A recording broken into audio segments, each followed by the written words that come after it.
যিমান ছাত্ৰ ছাত্ৰীক লগ পাওঁ শিক্ষয়িত্ৰী হিচাপে মই সেইটো মোৰ সম্পূৰ্ণ ইচ্ছা আছে যে তেওঁলোকৰ কোনেও যাতে মোৰ সংস্পৰ্শলৈ অহাৰ পিছত আৰু হতাশাত নাযায়। মোৰ ব্যক্তিত্বত মোৰ লিখনিত ইমানখিনি সৰলতা আৰু জীৱনমুখী চেতনা আৰু যোগাত্মক চিন্তাধাৰা থাকক যাতে মোৰ সংস্পৰ্শলৈ অহা কোনো ছাত্ৰ ছাত্ৰী অন্ততঃ এজনো ছাত্ৰ ছাত্ৰীৰ জীৱনত কেতিয়াও হতাশ নহয়।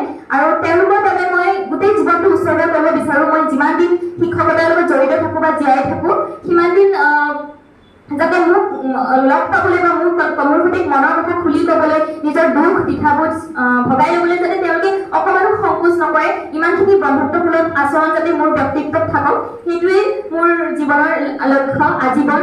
কাৰণ আজিকালি দেখিছে ছাত্ৰ ছাত্ৰীবোৰ ইমান বেছি আৱেগিক হৈ গৈছে, সৰু সৰু কথাতে আত্মহত্যা কৰি দিয়ে।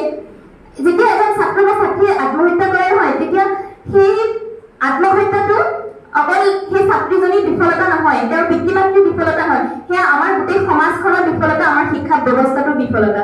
গতিকে ক'ৰবাত নহয় ক'ৰবাত কিবা এটা আমি বিয়োগ হৈ আছে বা খালী হৈ আছে যিটো পূৰাবলৈ আমি চেষ্টা কৰিব লাগিব।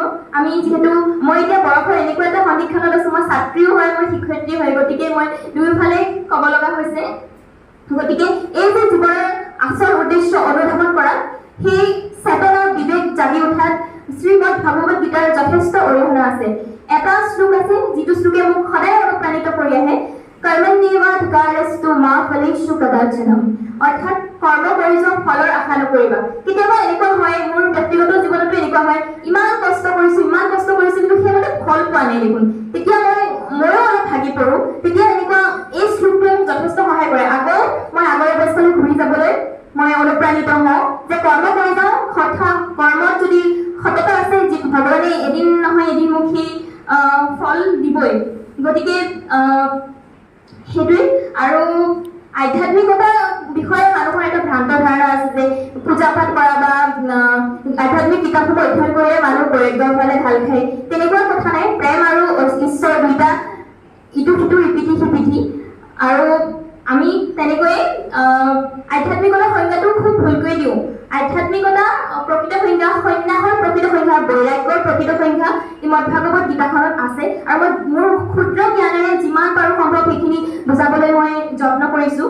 আধ্যাত্মিকতা মানে কোনো পূজা পাঠ কৰা নহয়। আধ্যাত্মিকতা মানে ভিতৰলৈ যোৱা, নিজৰ ভিতৰলৈ যাই নিজক বিচাৰি পোৱা, নিজৰ অৰ্থ, নিজৰ জীৱনটোৰ লক্ষ্য, নিজৰ অস্তিত্ব, পৰম পিতা পৰমেশ্বৰৰ অস্তিত্ব বুজি পোৱা আৰু সঠিক সময়ত সঠিক নিৰ্ণয় লোৱাৰ যিটো আমাৰ সৎ সাহস বা বুদ্ধি, সেইটোহে আধ্যাত্মিকতা। Right action at the right time.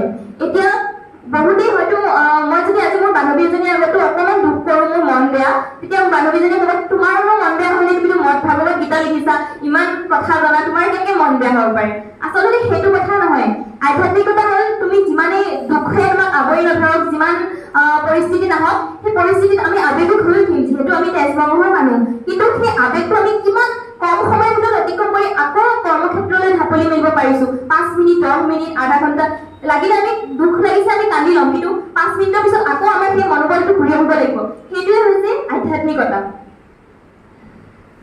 এই কিতাপখনৰ প্ৰতিটো অধ্যায় জুমি চালে সেয়াই মই বৰ্ণনা কৰিবলৈ চেষ্টা কৰিছোঁ।